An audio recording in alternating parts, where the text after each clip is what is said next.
Okay, so now we are entering into the text the nature of mind itself. And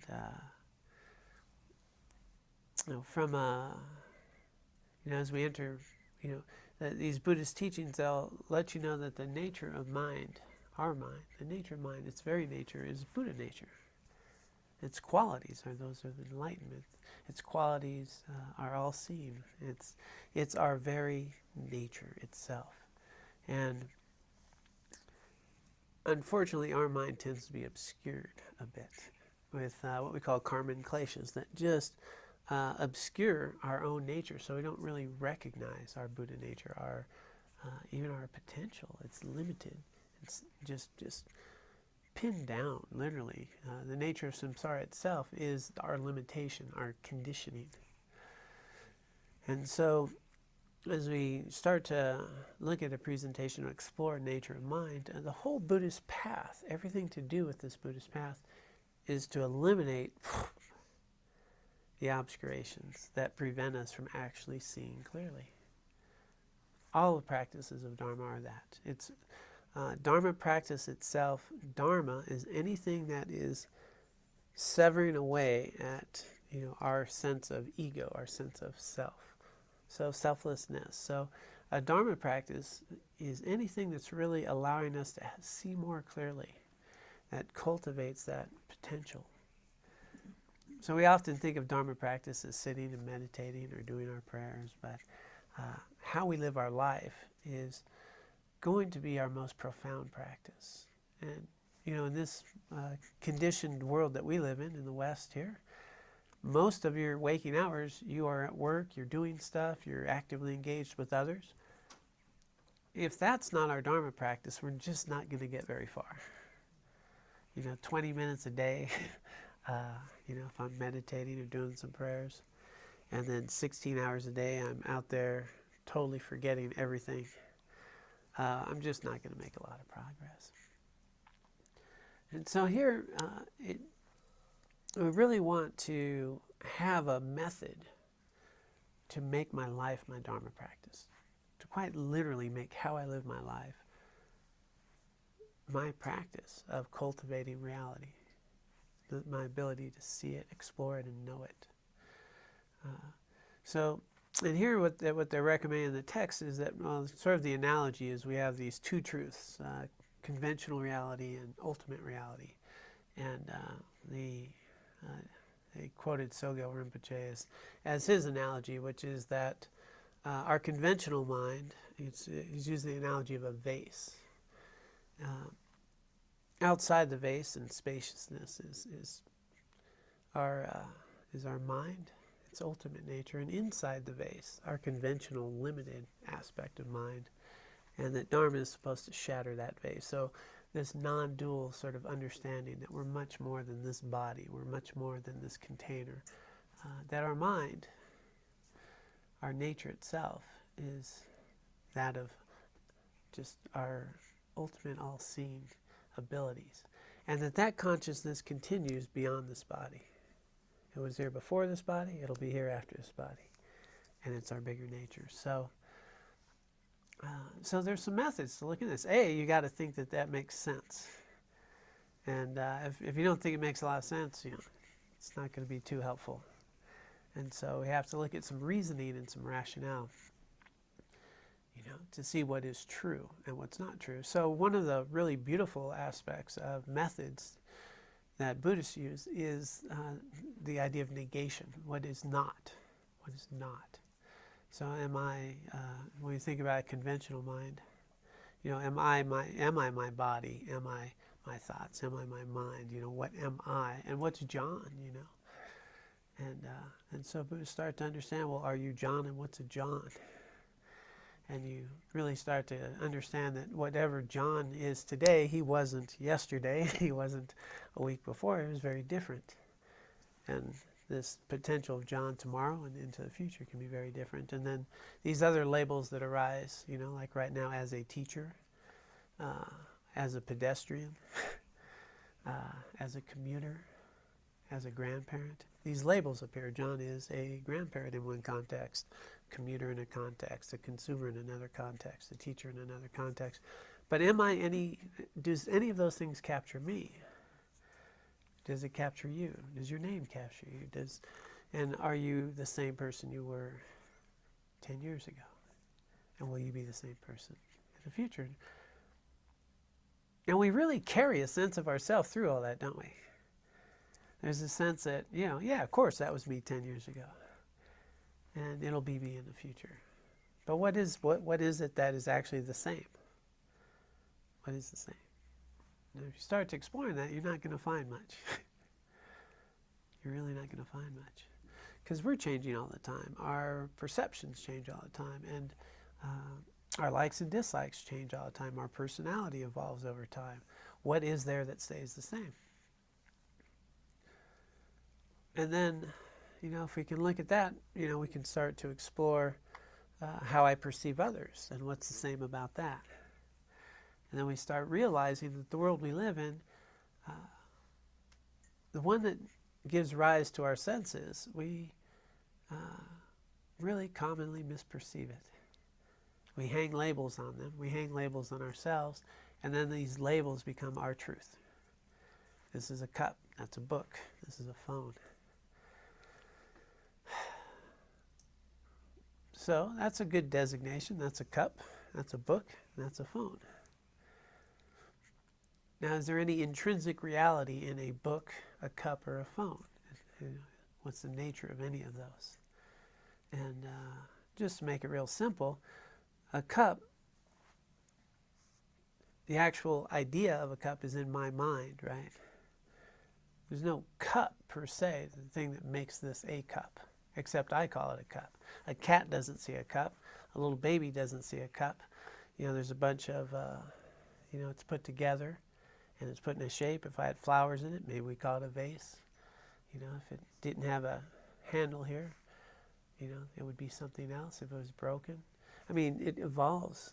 But the idea of cup is where? It's in my mind. I label it a cup. We all call it or actually maybe it's a mug. It could be a mug, not a cup. And then what distinguishes a cup from a mug? And what we start to understand is that there's phenomena in front of me, but my mind, due to conditioning, due to our collective way of being, we label things and we see them and we call that, I'm calling that a mug.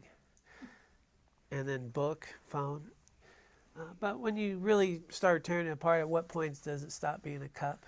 And at what point does it become a cup? When it's broken, is it no longer a cup? And at what point? And we start realizing that there's concepts in my mind, cup, book, phone, and that's where it exists. It's in my mind. There's just phenomena out there that I see. And cats, dogs, animals, they don't see books. Little kids might see a chew toy. So I'm trying to use a real simple analogy of these. There's very in-depth analytical processes to start, taking these apart. Food's a really easy one to work with, right? Food. You see food in front of you, it's food. And then I start eating it. At some point it stops being food, and then it's me. And then at some point it stops being me, and then it's something entirely else that we don't even want to be around. But it used to be a delicious piece of food.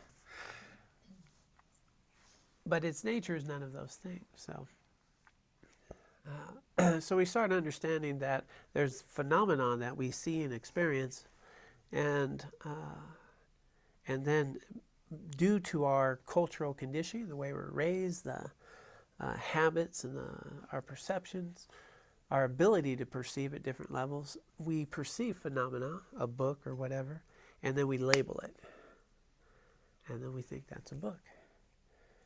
That its intrinsic nature is a book, but it's not. Right? That's in my mind. There's paper. Once was a tree. So it's called dependent origination, dependent arising. Things arise in dependence upon other things, perceptions, places, and things. And they change all the time. Right? Your favorite meal may not be your favorite meal in a year from now. If you're sick, your favorite meal is not very delicious. It's dependently arising in dependence upon. how I feel today, how I perceive today, what I'm paying attention to, and then I see something. But I'm always seeing it through a very subjective lens. I'm always seeing things through a subjective lens, my own subjective experience. And my subjective experience is always going to be colored by how I was raised, my habits, my conditionings, my past experience. And that kind of makes a framework for how I perceive things. But you may perceive the very same thing differently. And in fact, you will, to some degree, subtly. But we don't factor all that in, right? We just get up and here's a cup. It's got some tea in it. John's drinking tea. And John sets down his cup. And I believe that all to be the way it is. And on a conventional level, it works that way. Without a conventional level, it would be very tough to pour tea into a cup because you need a cup to put it in. So since things appear so clearly that way, we don't question it. We actually think of myself as John, and that is a cup, and this is a book, and I will age and die, and things will come and go. Without thinking for a minute, is that the nature of how things actually are? And what's a more accurate way of looking at it? And Buddhism says, none of these things is their inherent nature. It's not there's no objective world out there that is a particular way. And by the way, physics also backs that up. Right? There is just no objective world out there that is the way it is that we see it. And everyone would see the same. We all seen it and experience it through our own lens, our own subjective experience, and our own mode of being at that time. And things arise in dependence upon other things and other conditions. But again, that's not how we wake up and engage in the world. Because then I'm John, I wake up, I got stuff to do, I don't feel that good, I feel like this, and I see others, and then I put a label on them. They're a jerk, they're a nice person, they're kind of cool. Like, that idiot. And this is the food I like, that's the food I don't like. And then I just try to engage in this very objective world, trying to get as much pleasure as possible and to eliminate as much pain as possible and avoid it. And if I just can do this or that, I can hopefully live this life and have some happiness. That's a typical way of living in the world. And then what happens? The body dies. And Buddhism says the body dies, but the consciousness does not. And then the consciousness takes form in a new life. And then we do the whole thing all over again. And we're just trapped. We're just trapped. We're trapped by our own habituated way of living again and again and again. And the idea of that being trapped, that we can really experience, I think we all can really relate to, is when we try to change ourselves. I want to change a habit. I want to change a way of thinking. I want to, I want to stop worrying. And then I can't. Why can't I stop worrying? I know there's no reason to worry, and yet I worry. I want to start a new way of being in the world, start a new habit, a new propensity. It's New Year's, right? New Year's resolution coming up. How many times have we started that path? And then fell right into the same rut. Again and again and again. So if you think of karma, so what they would say is that the nature of mind is limited. It's obscured. It's covered by what we call karma and klesha, mental afflictions. Klesha is mental afflictions. But if we think of karma in a real nice, clear way that we can relate to, that's not very esoteric. It's just the habits that we create. We have a propensity because of how we've lived and things that we've done a lot and conversations we've engaged in and a way of seeing the world, that we just start to see the world that way and people that way and things that we like and don't like that way. And that just becomes our habit. And then at some point you try to think, well, I'm going to change my habit. And your mind says, no, you're not. No, you're not. I'm going to take you along for a ride. I've been running this show for a while. And you go, but I really want to be healthier and kinder and more loving. And your mind says, yeah, that's a good idea. But we're going to do this now. We're going to get frustrated, angry, resentful, jealous, and insecure. Well, that's not cool, man. I'd much rather be, comfortable, alert, aware, kind, loving. And then we're yelling at our spouse. How's that happen? How's that happen? Nobody wants to do that, do they? And then they do it. So how much free will do we have in our life? How much ability to choose? And we'll find that, this is a real simple context of karma that says we just have a lot of habits that we've nurtured over time. And they're strong. They're strong. So the path to start eliminating that, to start clearing away, the analogy I use is not so much the vase, I use the windshield. That everything I experience is through the lens of my karma and klesha. Whether I see someone who's kind, not kind, this or that, is I'm experiencing through my karmic windshield. And my windshield is pretty muddy and not so clear. And every now and then I can clear it a little bit and see clearly, and some more mud pops up. So every time I anger, resentment, jealousy, more mud shows up, and it limits me. And every now and then, maybe I engage in some really healthy practice and cultivating some merit and wisdom. And that windshield clears. It's like a little squirt on the windshield. Clear. Start to kind of see things more accurately and not get caught up into John and Jordan. And that I start to see this interdependent arising that each of us have in this, in the way that we experience this life that we have. That's temporary, impermanent, changing moment to moment. And then I get to drive more clearly. So these methods are about looking and learning to see clearly, to eliminate those obscurations, to actually experience your own true nature. And the beauty of it is it's based in reality. The only thing that Buddhism wants you to know is the truth. That's it. There's no dogma. There's no, you got to believe in this, you got to believe in that.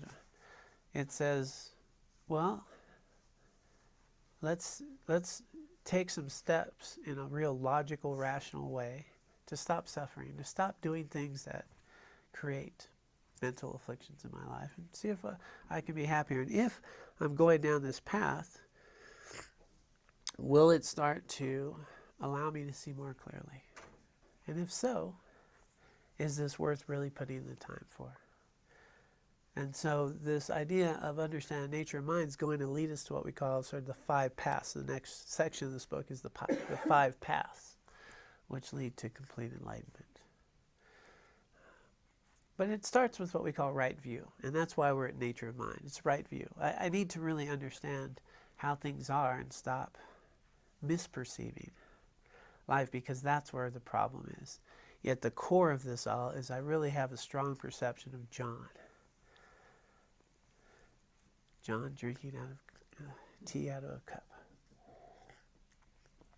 And on a conventional, conditioned way, that makes a lot of sense. But if I start to understand that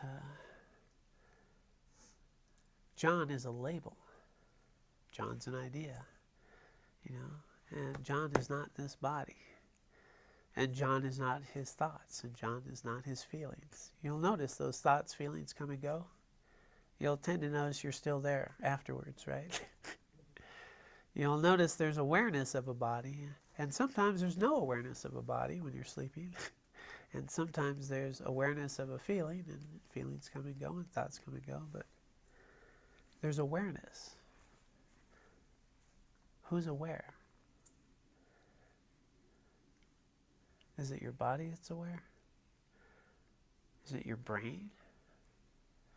What's aware? So with Buddhism, we're saying that maybe instead of identifying with a label, John, maybe I start identifying with my awareness that gives rise to John. Maybe start identifying with my awareness that gives rise to the labels that sees Jordan. The awareness that's here before I put a label cup.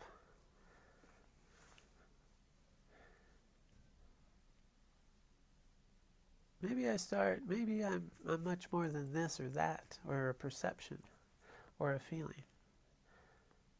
But there's something that's aware. And that awareness itself might be a much truer form of who I am. Because I am aware. And that we can put a pin right into. I am aware. You are aware, right? Aware. And then out of our awareness, it sees something white, something round, boom, label, cup.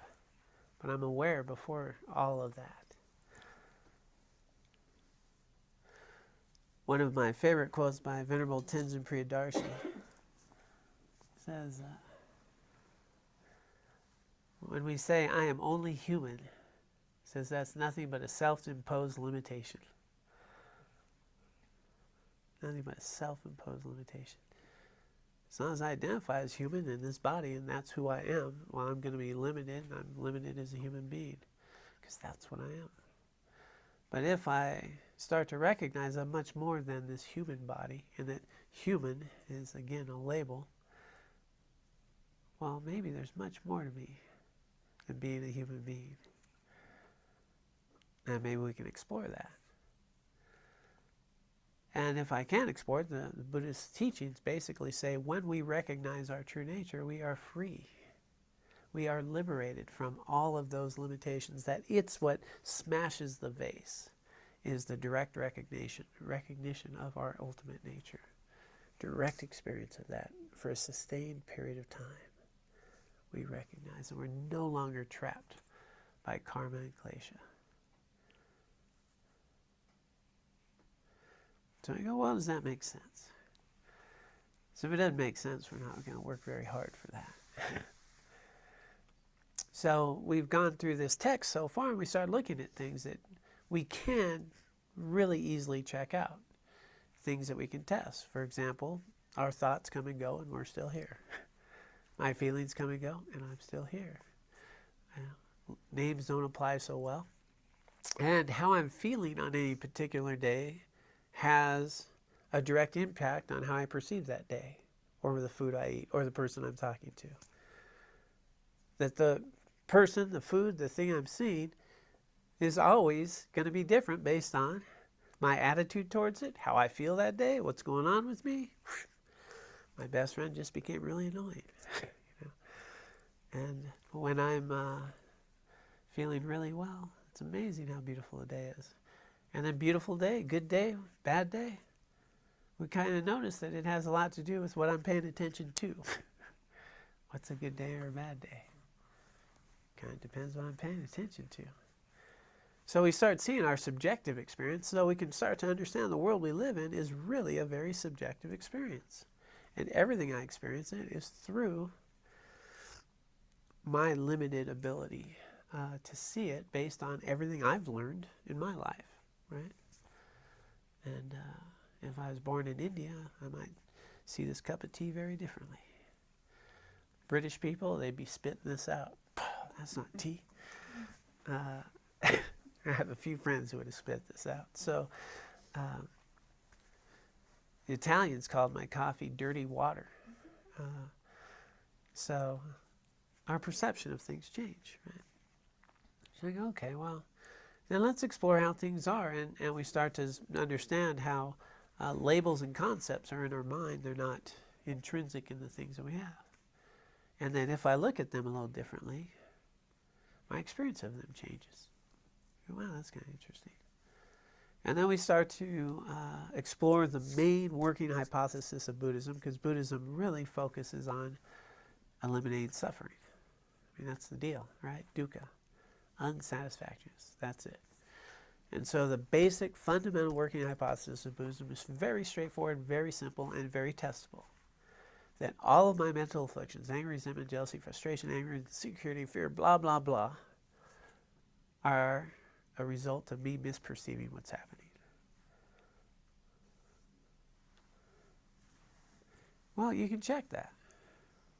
When I get angry, when I get frustrated, And I can check, what am I angry about? And then, is it true? Is it based in reality? And what we'll find, for example, with anger is this is just Western psychology.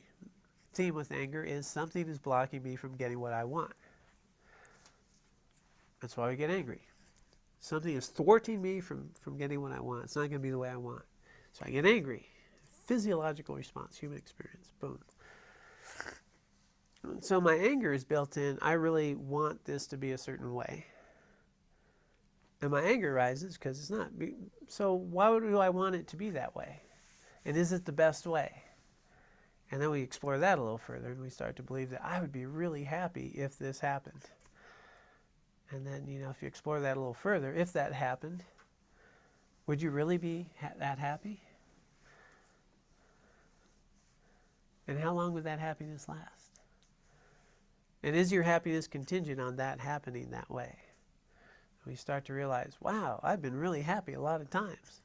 And then I've been sad, and then I've been angry, then I've been scared, then I've been happy. So a lot of times in my life, I went through and things went exactly the way I wanted. I had the perfect evening, I had the perfect meal, I had the great time with my friends, more times than I can count. How many times have things gone exactly the way you want and they were absolutely wonderful? You can't count them, can you? And then it was Tuesday. That came and went, and then I was still subject to being angry, frustrated, resentful, scared, insecure. What in the world makes my mind think that if this happens, I'll be really happy? Even though I've had 100,000 times where it went exactly my way, and then I wasn't happy again. We start to realize it's not the events, right? It's how I perceive and interact with the events. That's where the real rubber hits the road. It's not the event itself, right? We can be very grateful for a bean burrito. Or we could be pretty let down that that's all they're serving us is a freaking bean burrito. It's not the event. It's my perception of the event.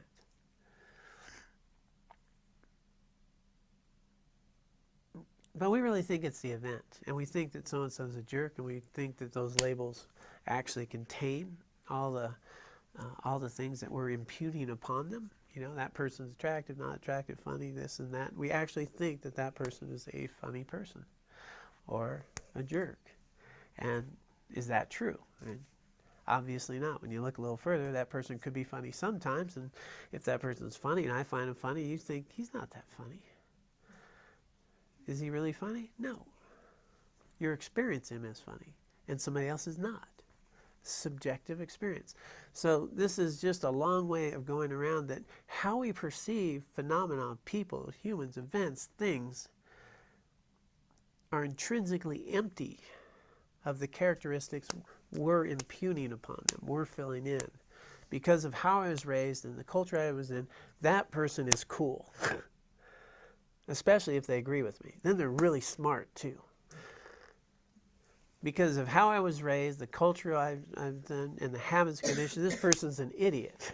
Because, look at them, right? They dress funny and whatever. But somebody else sees those very same people differently. But we don't question any of that. We just think, yeah, well, there's that and there's that. And we live and we believe what arises to mind, and we take it as truth, and we don't question. We don't realize their nature is empty.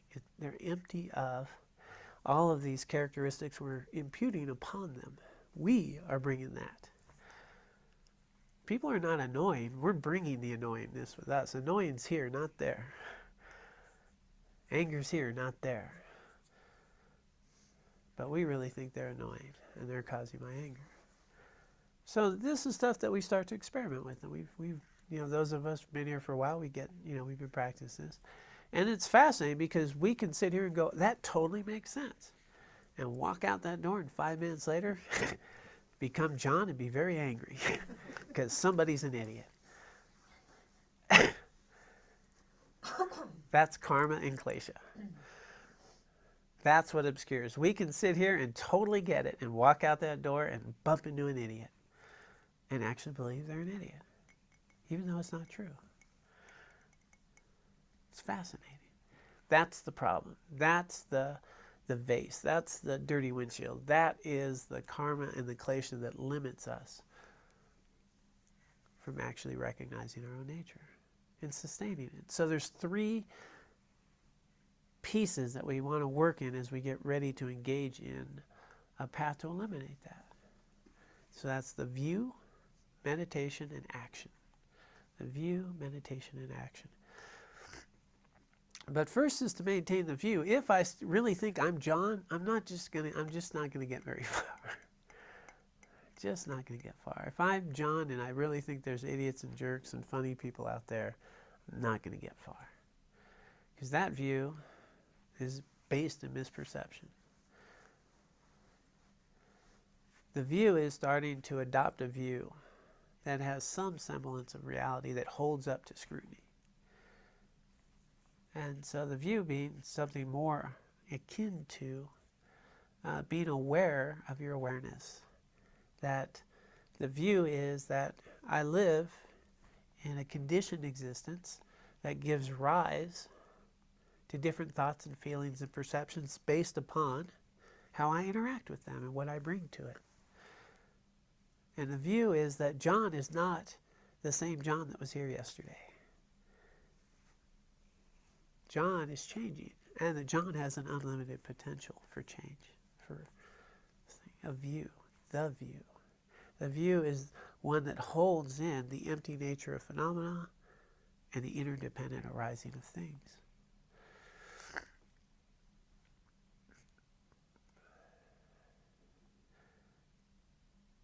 Now, maintaining that view is challenging. But how do we do that? First, we have to get some connection to that view. We actually have to experience it. And that's where mindfulness really comes in. Mindfulness is a practice where we start to observe the transient nature of things moment to moment as they happen. And we start to notice, I've been happy, sad, scared, funny, this and that a million times. And they all came and went, and I'm still here. And I also tend to notice that if I do certain things over time, certain habits get developed in my life, and I can grow new ones, new habits. But the view is to be based in reality, and reality has three marks of existence. Okay, three marks of existence. And again, these are all things that can be tested, and they need to be tested because it's not enough to talk about it. We're going to make progress if we actually get it. And we're only going to have faith in it if it's true. And if it doesn't hold up, why would we have faith in it? If we're going to put out some effort to change, we're going to have some belief that it's possible and it makes sense. Then we can put in the effort. So we start to observe how things change. We start to observe when I get angry, frustrated, resentful, and jealous, is it based in reality? Or am I recognizing if I shifted something here, would it be different? And if so, I can start to be mindful of this. And I can start to adopt the view, right view, of understanding the subjective experience that I live in. That's always contingent upon my perception, my limitations, and my attitude that day. Having adopted this view, that's how we engage in meditation practices. And the meditation practices are always needing to focus on guiding us towards reducing our mental afflictions and cultivating more clarity. So it's not simply to meditate to feel good.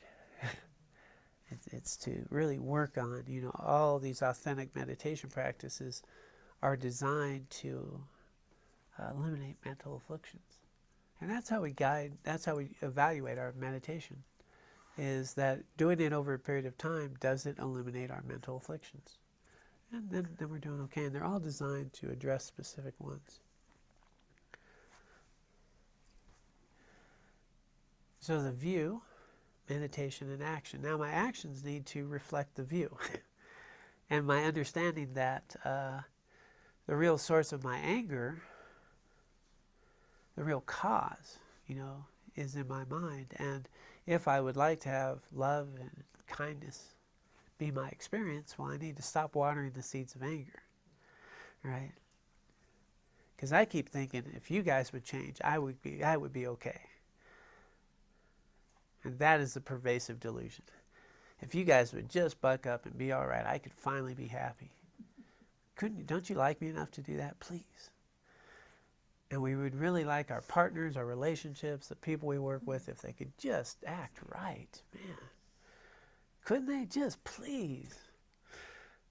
I mean, how tough is it to just pull up a little more few feet in the parking spot so I could park here? What an idiot.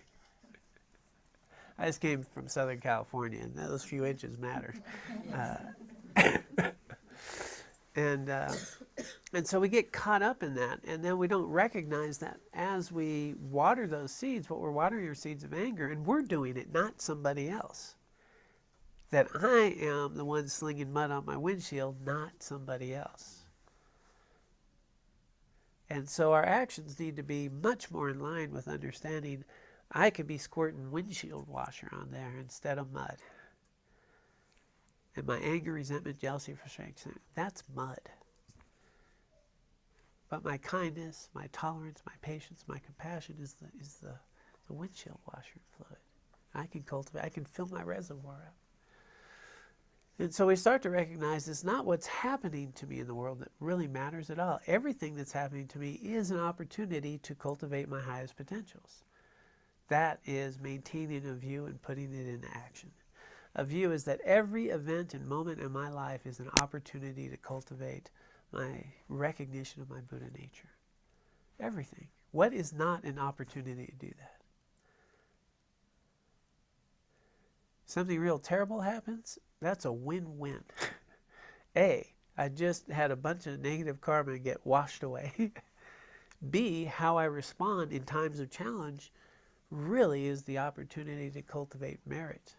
And when I do it for the benefit of all beings with the vision and the view, it's cultivated into a spiritual merit. So everything that happens, every moment to moment, if I'm conscious, aware, and maintaining a view, is an opportunity to make the highest use of this body to achieve enlightenment. Everything. That's how we start bringing the view into our daily life in a way that makes how we live our practice. Understanding that what happens isn't the big deal. How I respond is. Recognizing I have anger. Like I've had some people I work with and they say, wow, I've been noting my unskillful activity. I notice how I get angry and I get frustrated.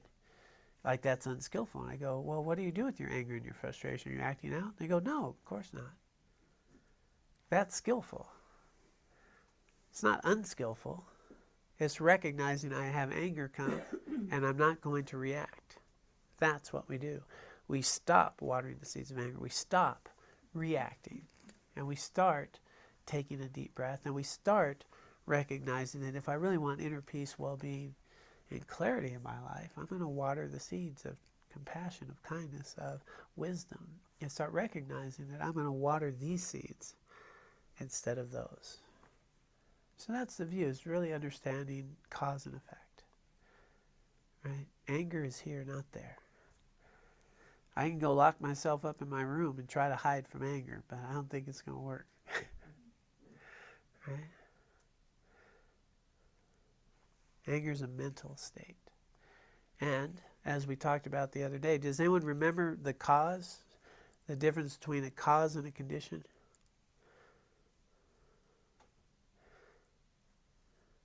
Cause, condition. Well, maybe I'll just refresh our memory. So we think somebody is the cause of my anger.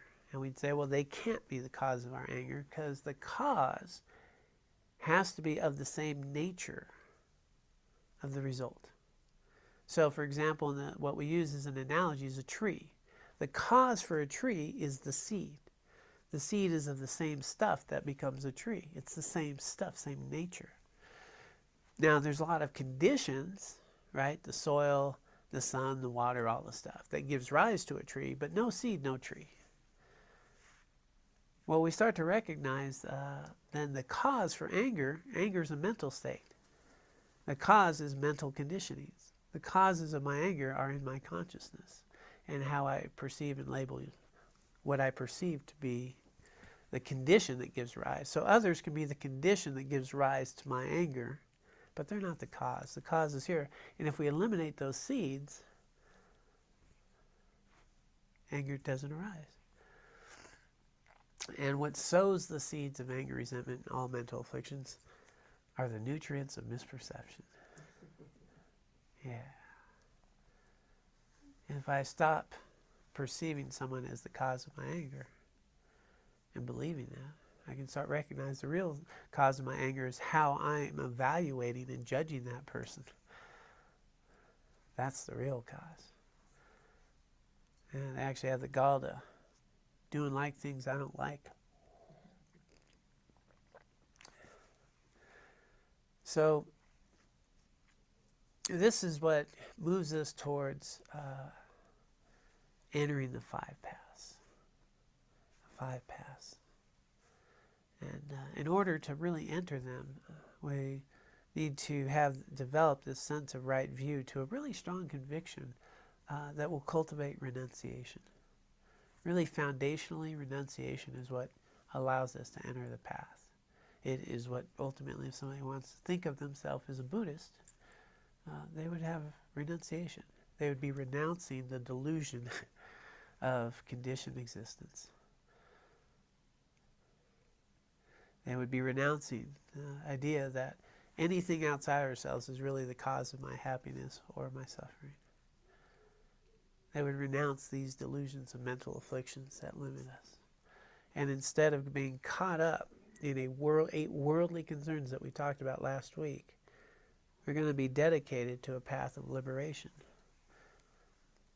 to making the highest potential of this life, to renounce worldly existence and cultivate a spiritual path to enlightenment, to renounce that delusion.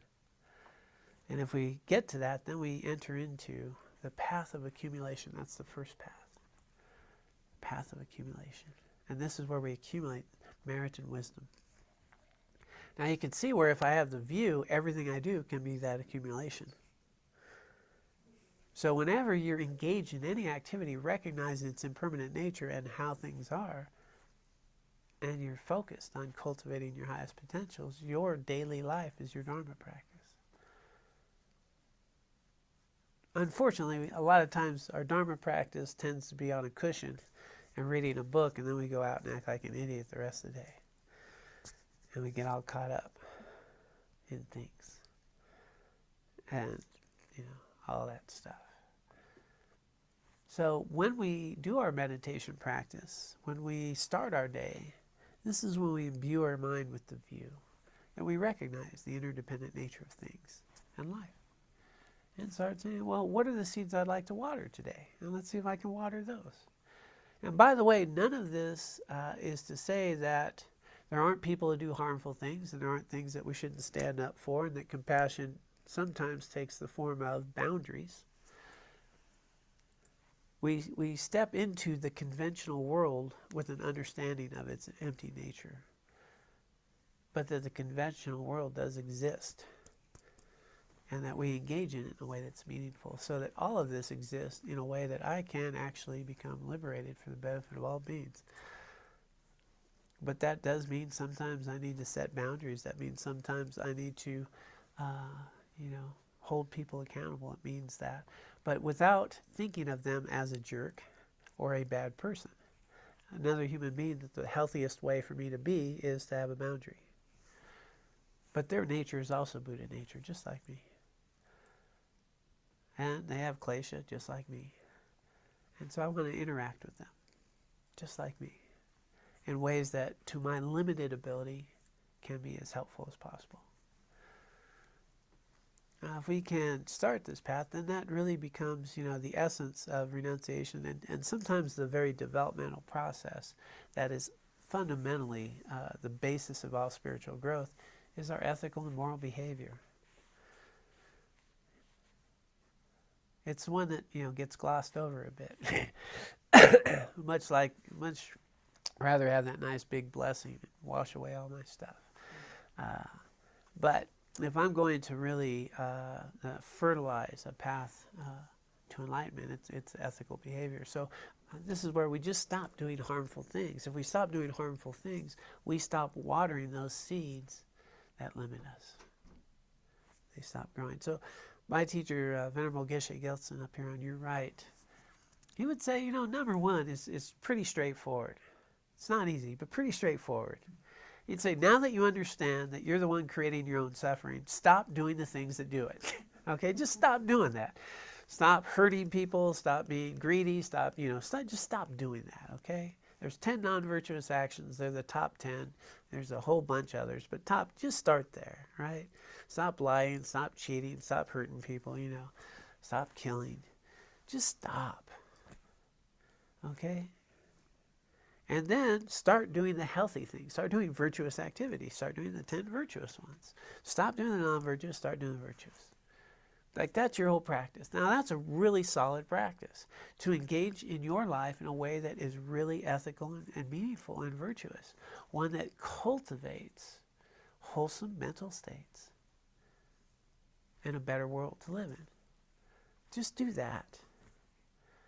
There's 10, right? We can remember 10. And then purify the ones that you've already created. Okay, the negativities we've already created, we can do purification practice.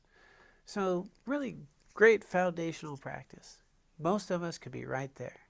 Stop doing harmful things. Stop yelling at people. Stop, If I have a negative mental state, I don't need to let it out. Okay, I can experience and I'm frustrated. Take a breath and ask myself, what's the healthiest way to respond? Stop doing 10 non-virtues. Start doing 10 virtues. And then, as every evening, do a purification practice and start washing that windshield. Just start washing that windshield. And it's a very simple practice of calling to mind things that we had not done well. Seeds of negative karmic imprints we've created. And then cultivate the 4 powers of purification and really see how we've created some harm in our lives and others, and intelligent regret, resolve to stop doing it and do a remedial behavior, a meritorious action to offset that. So that really lays the foundation. That waters the seeds of our spiritual path and our consciousness, and it prepares us for this path of accumulation. But the view is really what's going to make it all work. Within the Eightfold Path, the first is right view. And people go, well, that's how you actually get off the path, right? If I had right view, I wouldn't be here. But first, there's an intellectual grasp of right view. So I just stop doing the things that keep watering my restrictive qualities. And unless I have right view, I'm just going to be mindlessly chasing the 8 worldly concerns and create a lot of karma. That's going to keep me again and again and again. So right view is just that entry point. And with right view, I engage then in these ethical behaviors. So we have right motivations, the second one. And my motivation can be to eliminate all suffering in myself and others, and then take that into my ethics, and then develop my mind. So, view, meditation, and then action. And that's how our life goes. Now, it's all much easier said than done. But the key point is that it doesn't happen on its own. Right? Our lives don't get better just thinking, it'd be nice if it got better. My mind, left untamed, gets more untamed. My habits and behaviors and propensities and karma, people say, well, I'll never change. And yeah, some things seem like they don't change. Like when you try to change a bad habit. Well, it does change. It gets stronger. It does change. It gets stronger. And so unless we counteract that, we just stay in that rut. And days come and go. And then every now and then we have enough pain where we look at it and we realize, oh, I should be different. And then we're different for a day or two. And then, karma. It's right there. So the idea then is just a steady path. And that's the word path has important, prominent meaning, is to stick to a path, to be on a path that's going somewhere. And if I don't know where I'm going, if I don't have a purpose in life, it's going to be really hard to make healthy decisions. How can I make very healthy decisions if I don't know why, where I'm going or what my purpose is? And so if we go, well, here's a path and here's something that makes sense. Well, let me engage in this path in a very deliberative way, which at first can be very difficult and challenging. And then later, the description here in this chapter says, as we start these new healthy habits, initially they're kind of hard. But after a while, they become not only easier, they become our habit. It's like a prisoner being let out, like light comes, like it's so much nicer to not get caught up in all of that nonsense. And that's where this view comes in. You start recognizing how much better my life is and how much more meaningful things are. And how those little used to be intolerable things are just like nothing. It just becomes so much easier as we engage in it more accurately. And here we become ready to enter these 5 paths. And so I'll just briefly go with their titles because we're wrapping up. So as we, again, just where we're at in this section is that in order for us to recognize our true nature of mind, we need to eliminate the obscurations. And those obscurations are just imbued with our karma and our kleshas. And we want to get rid of those. So we want to stop doing harmful things, start doing healthy things, purify, and maintain a view of reality as much as possible in our interactions. Cultivating, now imbuing that with bodhicitta motivation, which is that I am here not just to liberate my own suffering, but to really be a benefit to all beings, to eliminate theirs. That just as I suffer, so does everyone else. So imbuing that with bodhisattva motivation. We enter in then a total renunciation of the delusion of samsara. We stop taking refuge in all of those things that make us feel good temporarily, because that's where our refuge is. And the next warm fuzzy, the next cool thing, the next whatever. And we start taking refuge in the truth and the nature of things. And we start seeing things more accurate. Then we're ready for the first path of accumulation. During this first path, which is where we really start to subdue our mind, in our trainings, we cultivate calm abiding, the ability to just really subdue my mind and be able to rest my awareness, my attention, calmly, peacefully, and sustain it without it dragging me around all over. And then imbue that with insight, with vipassana, to imbue that really clear, calm mind with meditations that help me see reality, the nature of things as they are. And this is combined with how we engage in our Dharma practice in daily life through those 3 actions, view, meditation, and action. We start cultivating a subdued mind that is starting to understand the nature of reality itself. All right. Okay, so let's do our dedication.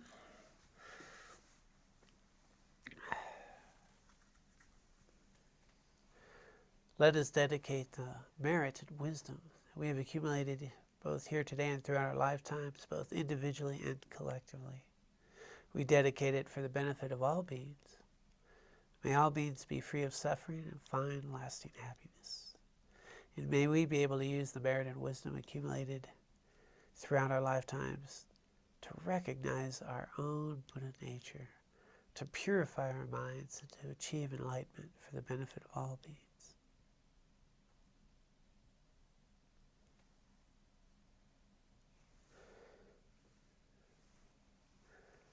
All right. Thank you all so much. Thanks for coming. Thank you online for joining us. May you be well and happy and try to stay out of trouble this week. Stop doing the 10 non-virtuous, start doing the 10 virtuous. Purify. Thank you. Be well.